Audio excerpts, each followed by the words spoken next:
bisa dengerin sharing pengalaman dari coachnya langsung nih. Tim coach yang ada di Coursemate itu semuanya praktisi. Ketika mereka ngajar di kelas, mereka sering banget sharing ya, share hal-hal yang mereka dapat pada saat mereka project di perusahaan masing-masing.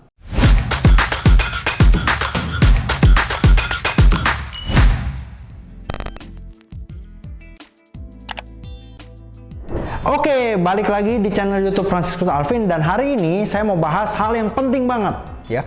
Jadi beberapa hari terakhir banyak banget yang komen di akun Instagram saya, di akun YouTube saya gitu ya. Banyak yang ngomongnya begini ya. Banyak dari mereka yang pengen banget belajar ya, tapi mereka selalu membandingkan dan mencari berbagai alasan ya yang membenarkan mereka untuk tidak belajar. Apa aja yang jadi concern mereka? Mereka selalu bandingkan gitu ya. Mungkin salah satu dari Anda juga ada yang kayak gini ya. Membandingkan training offline ya atau kursus offline dengan kursus online. Mereka bilang kayak gini, kalau belajar online mah nggak efektif ya. Karena apa? Cuman satu arah. Mereka ngomongnya gitu. Terus ada orang juga yang bilang kayak gini, kalau kursus offline itu harganya ya, wah jauh lebih di atas. Ya. Nah, terus lu mau apa pertanyaannya? Ya. Nah, jadi jangan jadikan kursus offline dan kursus online ini menjadi alasan untuk Anda tidak belajar gitu ya. Tapi pilihlah metode yang menurut Anda paling fit dan paling sesuai dengan gaya Anda. Saya mau bahas di konten kali ini ya, di video kali ini, apa aja sih kelebihan dan kekurangan training offline maupun training online ya. Jadi Anda bisa sesuaikan nih ya dengan budgetnya ya, dengan cara belajar Anda dan lain-lain. Oke, nah kita bahas dari yang pertama. Saya mau bahas ini mulai dari yang tipe belajar offline ya. Nah, jadi kalau kita kursus offline ya, kursus offline itu atau sering istilahnya sekarang dirubah jadi kursus onsite ya, yang kursusnya ada di lokasi tertentu gitu ya. Nah, ada sesinya, ada jadwalnya. Nah, ini kelebihan dan kekurangannya apa? Oke, nah jadi gini, kalau kita ikut kursus offline atau kursus onsite ya, itu pasti ada jadwalnya, ada lokasinya juga. Nah, biasanya pada saat kita kursus onsite ini ya, pasti kita kursus rame-rame ya, rame-rame berarti ada teman-teman yang bareng dengan kita ya. Terus selain itu apa lagi? Ada coach yang ngajarin kita langsung di depan mata kita. Enaknya apa? Kalau kita ikut kursus yang onsite ini ya. Yang pertama, kita pasti bisa bangun relasi. Ya, kita pasti bisa bangun relasi dengan teman-teman yang barengan belajar sama kita. Terus yang kedua, bisa apa lagi? Bisa sharing. Ya, bisa sharing sama teman-teman yang belajar bareng sama kita. Ya, mungkin kalau kita ada yang nggak paham sedikit-sedikit, gue ada coba ini nih tapi ada error gitu ya. Gue bisa ngobrol-ngobrol sama temen gue. Lu udah ngerjain apa kemarin? Gue error nih. Ya, nah itu salah satu kemewahan dari training onsite atau kursus onsite ya. Terus yang ketiga apa? Ya, bisa konsultasi langsung real time pada saat itu juga, langsung nanya sama coachnya. Terus apa lagi? Bisa apa lagi? Bisa dengerin sharing pengalaman gitu ya dari coachnya langsung ya. Nah, apalagi mungkin buat Anda yang udah kenal Coursemate ya, udah ngikutin konten-konten yang ada di Coursemate ya. Tim coach yang ada di Coursemate itu semuanya praktisi. Ya. Semuanya praktisi. Jadi ketika mereka ngajar di kelas, mereka sering banget sharing ya, share hal-hal yang mereka dapat pada saat mereka project ya di perusahaan masing-masing ya. Jadi pasti apa yang mereka share pada saat di kelas itu real time gitu ya. Maksudnya itu apa? Project yang masih fresh nih. Oh, kemarin gue ngalamin case ini nih. Lu tahu nggak? Ternyata kalau ada case kayak gini bisa lakuin A, B, C, D, dan itu best practice. Kalau kalian ikutin itu pasti bener-bener langsung, wah, udah shortcut lah, ya. Pasti works strateginya, ya. Nah, jadi kurang lebih kemewahannya seperti itu. Terus apa lagi, ya? Soal bangun relasi. Nah, ini penting banget ya. Ada orang yang bilang kayak gini, ya. Siapa kita 10 tahun ke depan itu bergantung pada 5 teman terdekat kita. Setuju ya? Jadi siapa Anda 10 tahun ke depan bergantung pada 5 teman terdekat Anda. Nah, jadi ini salah satu benefit dari pelatihan onsite. Apalagi ya, kalau Anda yang udah tahu Coursemate Indonesia gitu ya.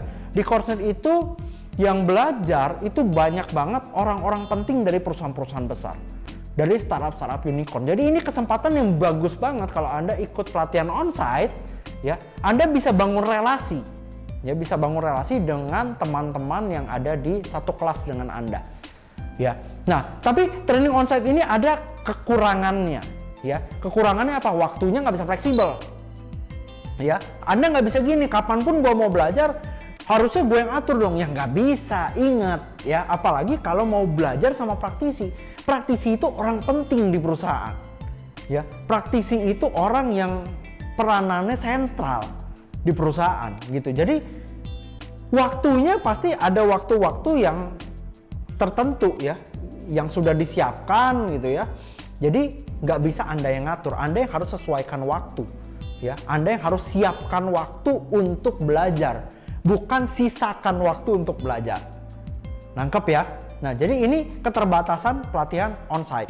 Yang pertama itu, ya, waktunya nggak fleksibel, ya. Yang kedua, lokasinya juga nggak fleksibel, pasti ada tempat di tempat tertentu, ya. Jadi kalau kalian jauh, ya, mau ke lokasi tersebut, lokasi jaraknya lumayan, ya, Anda harus berangkat lebih awal.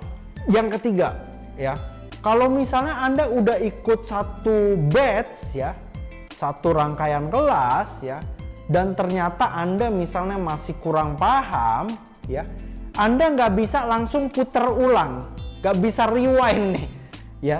Jadi Anda paling, ya, kalau di Coursenet sih untung, ya, di Coursenet ada fasilitas recoaching, Anda tinggal daftar di kelas batch berikutnya. Tapi tetap ketika Anda recoaching kan Anda harus spare waktu lagi, ya, spare waktu khusus lagi nih, ya, di jadwal tertentu, di jam tertentu, ya. Nah, itu keterbatasan dari pelatihan onsite atau pelatihan offline, ya. Nah, terus apa lagi? Selain itu biasanya pelatihan onsite ini itu pasti biayanya lebih tinggi, ya. Kenapa biayanya lebih tinggi? Karena, ya, ada kos operasional yang terus-menerus untuk menjalankan kelas ini. Contoh, coach ini harus menyiapkan waktu yang saklek nih. Siapkan waktu tertentu, ya, dia benar-benar pasti akan ngajar di kelas tersebut, ya. Nah, berarti ya kita lihat aja gitu ya, kalau coachnya praktisi ya pasti ada cost untuk membayar harian si coach tersebut. That's why kenapa biayanya lebih mahal, ya. Terus apalagi biasanya kadang-kadang kalau kelas di kelas onsite itu nyangkut juga dengan pengambilan sertifikasi internasional, ya. Kalau mau sama pengambilan sertifikasi internasional ada modul yang harus dibayar, gitu ya. That's why kenapa biayanya pasti lebih tinggi, ya. Terus kalau Anda ikut pelatihan di tempat yang bonafit, ya, mungkin Anda pernah ikut pelatihan dimanapun, ya, pelatihan apapun, ya. Saya kasih acuan misalnya di Coursenet Indonesia misalnya, ya, kita ada sediakan tempatnya yang cozy banget, ya. Terus apalagi ruangannya pasti ber-AC, ya, fasilitasnya lengkap, alat untuk praktek semua kita sediain, ya. Yang penting Anda tinggal bawa laptop, mau praktek apapun udah jadi. Ya, internet, makan siang semua udah ada semua kalau di Coursenet. Nah, that's why kenapa pelatihan onsite itu pasti harganya lebih tinggi, ya. Nah, jadi ini preferensi masing-masing, ya. Nah, jadi Anda kalau yang senang dengan pelatihan onsite, nah, inilah fitur-fiturnya, ya. Nah, tapi ada juga sebagian besar orang yang tidak match dengan skema pelatihan onsite ini. Ada orang yang senang pelatihan online, ya. Pelatihan online itu kayak apa? Ya, pelatihan online itu sebenarnya kebagi jadi dua, ya. Ada yang skemanya webinar, ya. Ada yang skemanya itu self-paced learning atau saya ngomongnya bahasa simpelnya, ya, video. Ya, self-paced learning itu nonton video, ya. Nah, jadi ada dua nih. Nah, kalau yang skemanya webinar ini sebenarnya fitur-fiturnya mirip dengan yang onsite gitu ya. Cuma Anda nggak bisa bangun relasi aja, ya, karena satu sama lain nggak saling kenal, nggak saling ketemu, ya, nggak banyak ngobrol. Ya, tapi Anda bisa konsultasi bla bla bla bla bla, ada jadwalnya, ya. Nah, itu yang skema webinar. Nah, tapi saya akan fokus ke skema yang kedua, skema yang video yang benar-benar full online. Ya, benar-benar full online. Nah, jadi ada orang yang prefer dengan metode self-paced learning atau yang full online ini yang based on video, ya. Kenapa? Karena kelebihan yang pertama, ya, mereka bisa belajar kapanpun dan dimanapun.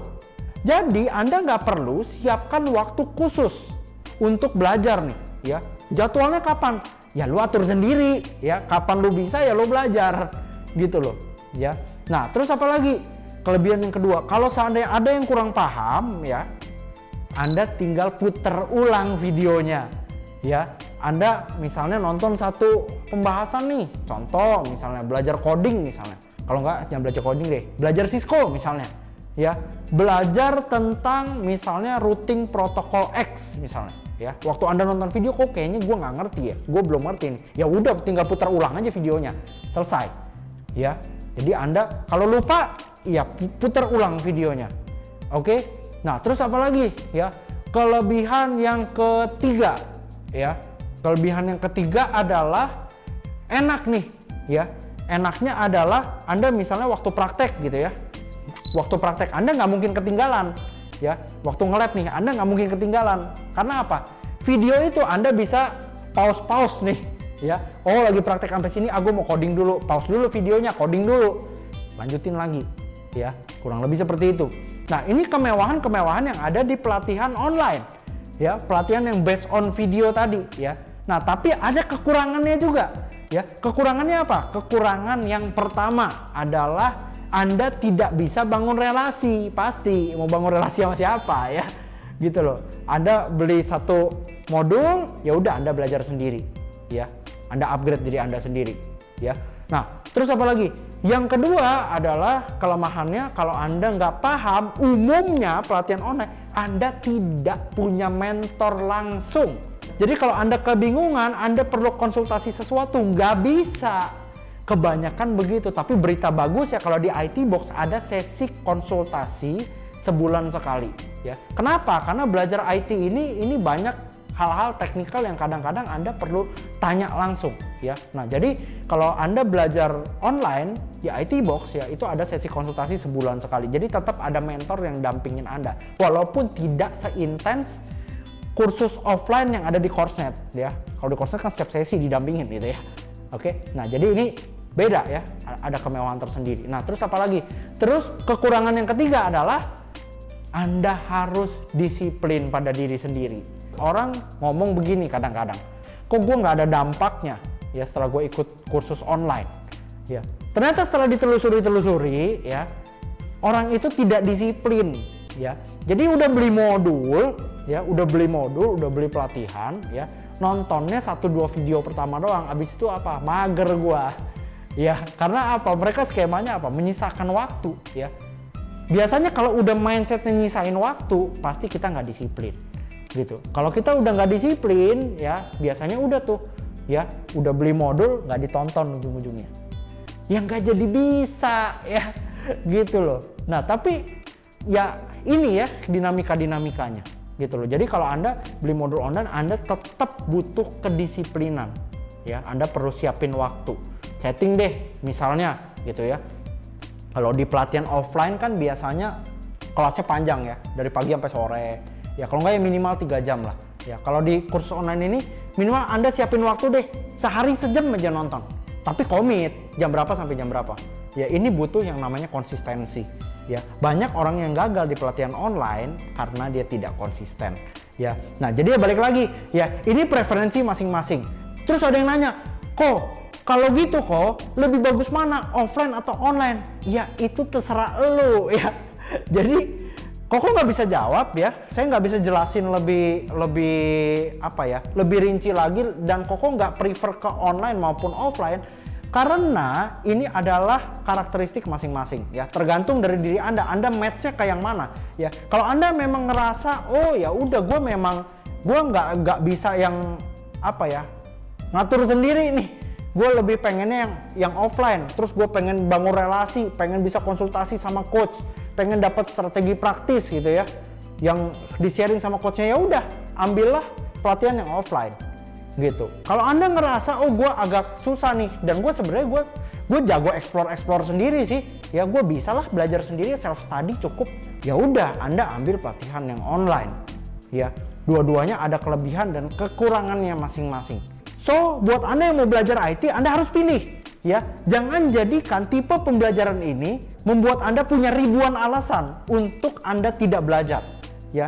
Tapi buat apa yang ada di pelatihan offline dan online ini membuat diri Anda punya jutaan cara, ya, untuk mencapai impian Anda. Oke, sekian dari saya. Pilih metode pembelajaran yang paling match dengan Anda dan pilih tempat belajar yang menurut Anda terbaik ya. Kalau Anda masih bingung pilih tempat belajar yang terbaik kayak gimana, ya saya udah sempat bahas kok di konten YouTube sebelumnya. Oke, semangat terus ya. Yuk upgrade skill dari sekarang dan sampai jumpa di next video. Bye.